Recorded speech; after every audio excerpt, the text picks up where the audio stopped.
Барлықтарыңызға сәлем. Бүгін мен сендерге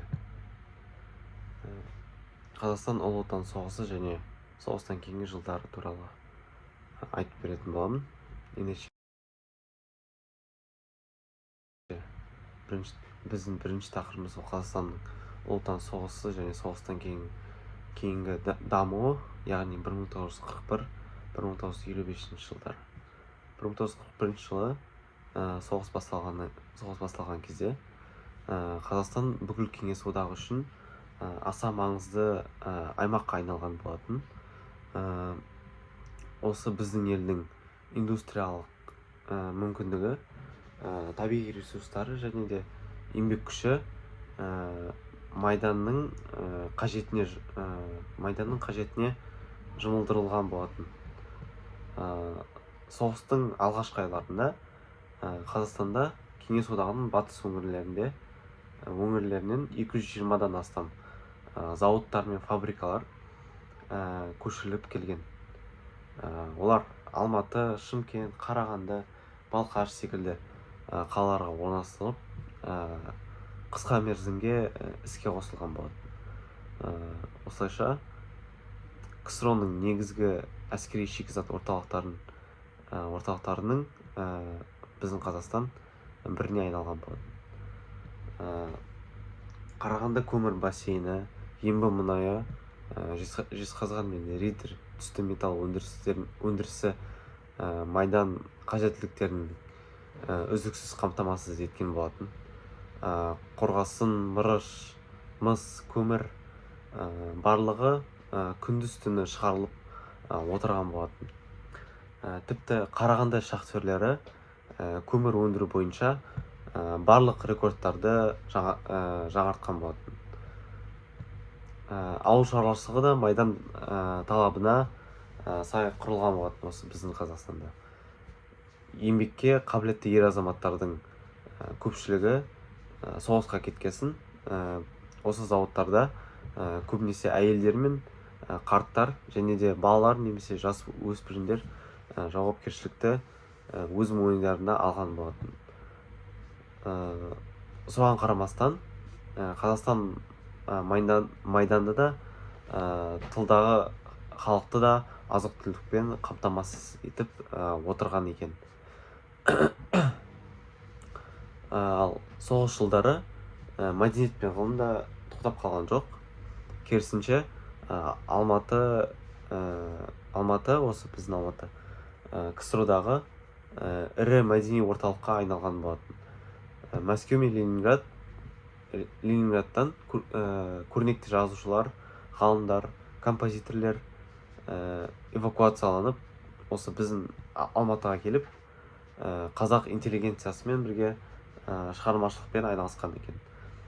1944 жылы Қазақ мемлекеттік консерваториясы осы біздің Қазақстанда ашылған. Ал 1946 жылы еліміз үшін тарихи оқиға болған. Ол Қазақ КСР ғылым академиясы құрылған екен. Оның алғашқы президенті әлемге әйгілі ғалым Қаныш Сәтпаев болған. Соғыс аяқталғаннан кейін кейінгі жылдары да Қазақстан қарқынды даму жалғасты осы Қазақстанда. Елді қалпына келтіру жұмыстары үлкен күш талап еткен. 1946 және 1950 жылдары индустрияландыру қайта жанданып, Теміртау металлургия комбинаты, жаңа мұнай мен кен орындары құрылысы басталған екен. Соғыс қиратқан экономика біртіндеп қалпына келе бастады, бірақ та еңбек жағдайы өте ауыр болған және де тұрмыс өте қиын болған. 1950 жылдарының ортасынан бастап жағдай біртіндеп тұрақталып, мәдениет пен ғылымда да жаңа серпіліс пайда болған. Мұхтар Әуезовтің Абай жолы, Ғабит Мүсіреповтің және де Сәбит Мұқановтың шығармалары осы жылдары, осы кезеңдерде шыққан екен. Осылайша 1941 және 1955 жылдары аралығындағы Қазақстан тарихында аса ауыр, бірақ елдің өнеркәсіптік және де мәдени дамуына күшті серпін берген кезеңдердің бірі болған. Соғыс жылдарындағы ерлік пен еңбектің арқасында осы біздің ел Қазақстан кейінгі онжылдықтарда дамудың жаңа сатысына өткен екен. Келесі бөліміміз сол Хрущевтің жылымығы, тың игеру және Жұмабек Тәшенов туралы. 1953 жылы Иосиф Сталин қайтыс болғаннан кейін Кеңес одағында жаңа кезең басталған. Бұл кезең тарихта Хрущевтің жылымығы деп аталып кеткен. Өйткені қоғамда белгілі бір дәрежеде демократиялық өзгерістер жасалып, цензура әлсіреді. Оған қоса адамдардың еркін ой айту мүмкіндігі артта бастаған. Репрессия құрбандарын ақтау басталып, ұлттық мәдениет пен тілге қайта көңіл бөліне бастаған біртіндеп. Дегенмен Хрущев кезеңнің ең ірі шарасы ол тың және тығайған жерлерді игеру болған. 1954 жылы басталған бұл науқан Қазақстанның солтүстік облыстарын түбегейлі өзгертіп жіберген екен. Оның ішінде Қостанай, Ақмола, Павлодар, Көкшетау және де солтүстік Қазақстан аймақтарын негізгі орталықтарға айналған екен. Бірнеше жыл ішінде Қазақстанда 20 миллион гектардан астам жер жыртылған екен. Мұндай ауқымды жұмыстарды атқару үшін елге миллиондаған адам қоныс аударған екен.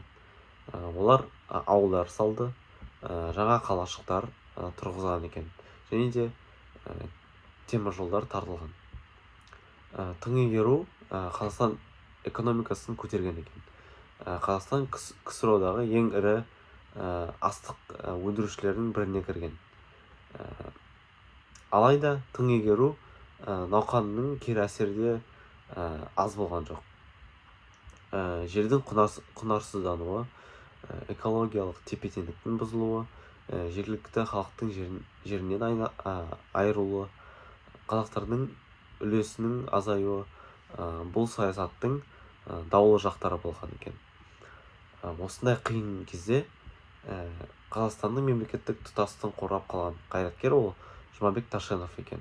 Ол 1960 және 61 жылдары Қазақ КСР министрлер кеңесінің төрағасы қызметінде болып, Хрущевтің Қазақстанның солтүстік аймақтарын Ресейге қосу туралы жоспарына ашық қарсы тұрған екен.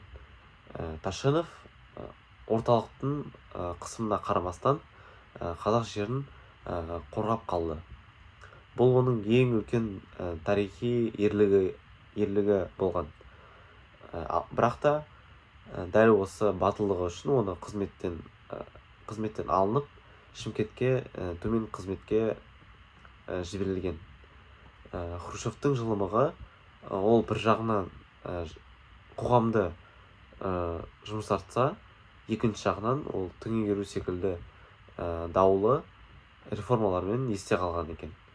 Ал Жұмабек Тәшенов есімі қазақ жерінің тұтастығын сақтап қалған қайсар тұлға ретінде тарихта мәңгі қалған екен. Біздің келесі тақырыбымыз ол 1965 және 1990 жылдардағы Қазақстанның қоғамдық саяси өмірі. 1965 жылы осы жылдан бастап Кеңес одағы Брежнев басқарған кезеңге өткен екен. Бұл уақытта тоқырау жылдары деп аталады.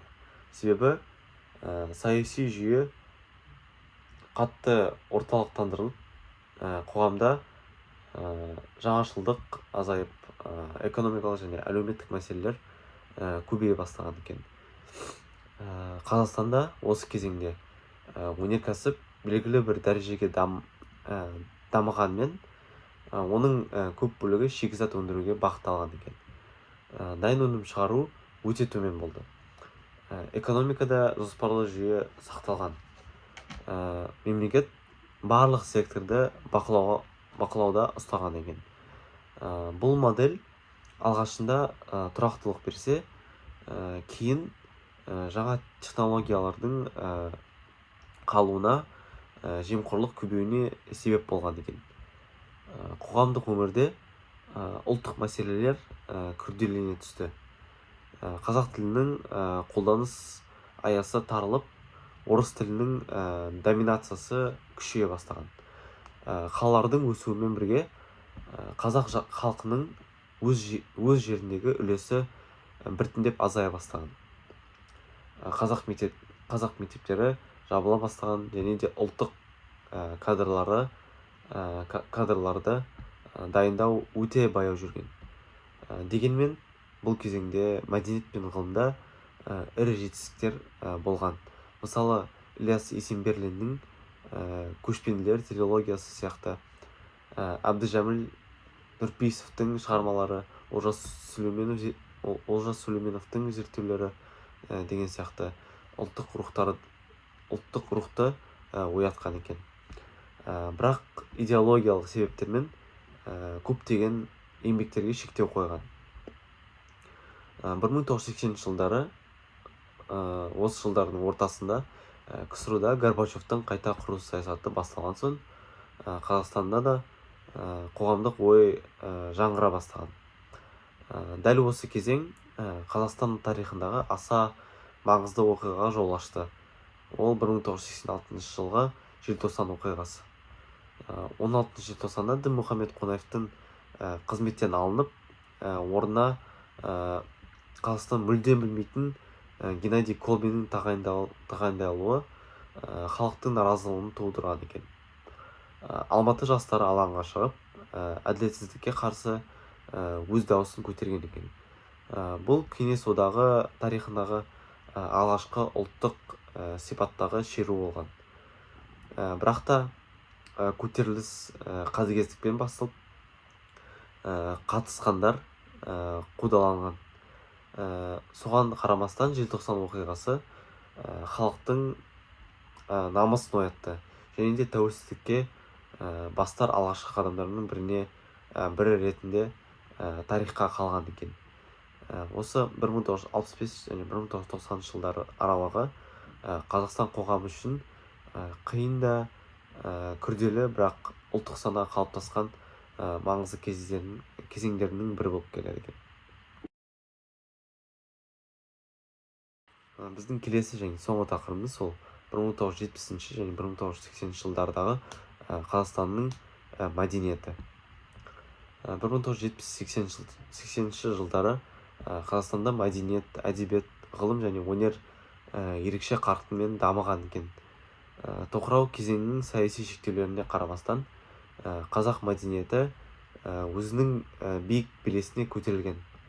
Ең алдымен әдебиет саласына тоқталсақ, бұл кезеңде ұлттық тарихи романдардың жаңа дәуірі басталған екен.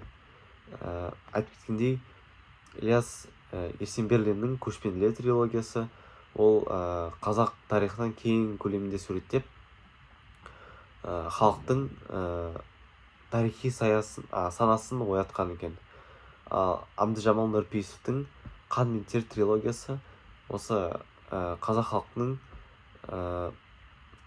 әлеуметтік өзгерістерді терең көрсеткен екен. Келесі Мұхтар Мағауин сияқты, Тахауи Ахтанов сияқты, Дулат Исабеков сияқты қаламгерлер осы қазақ прозасын жаңа деңгейге көтерген екен. Поэзияда Мұқағали Мақатаев, Фариза Оңғарсынова деген сияқты, Төлеген Айбергенов деген сияқты ақындар осы ұлттық рухты, адам жанының терең сезімдерін жырлаған екен. Олардың шығармашылығы осы қазақ поэзиясының алтын қорына енген екен. Ал өнер саласында да үлкен өзгерістер болған екен. Мысалы, қазақ киносы жаңа тыныс алған. Мысалы, Шәкен Айманов, Мәжит Бегалин және де Абдулла Қарсақбаев түсірген Қыз жібек және де Менің атым Қожа, Атамекен сияқты фильмдер уақытысында өтіп, мәңгілік классикаға айналған. Келесі ол музыка саласында бәріміз білетіндей Нұрғиса Тілендиев шығармалары осы біздің елде ерекше орын алған. Оның дирижерлік, оның композиторлық еңбегі ол осы біздің қазақ музыкасының жаңа биікке көтерілуіне өте қатты ықпал еткен. Тағы да басқалары, мысалы Елубай Өмірзақов, Роза Бағланова деген сияқты тұлғалар ол осы біздің халықтың сүйіспеншілігіне ие болған екен. Келесі ол ғылым саласында да үлкен жетістіктер байқалған. Ол туралы айтып кетсек, мысалы Әл-Фараби атындағы университет, қазіргі Қазақстан Казну университеті. Тағы да ол политехникалық институттар, медициналық институттар және жаңа мамандар даярлаған осы оқу орындарында. Ғылым академиясы, геология, биология, энергетика салаларында жаңа зерттеулер жүргізген екен. Спорт саласында Қазақстан КСРО құрамында үлкен жетістіктерге жеткен. Мысалы 1980 жылы Олимпиада чемпионы Жақсылық Үшкемпіров, боксшы Серік Қонақбаев және де палуан Шәміл Серіков ел мақтанышы, осы ел мақтанышына айналған тұлғалар болған. Осылайша 1980 жылдары Қазақстан мәдениеті, ұлттық өнер мен ғылымды жаңартқан қазақ руханиятының биік шыңға жеткен кезеңі болғанын айтуға болады екен. Назарларыңызға рахмет.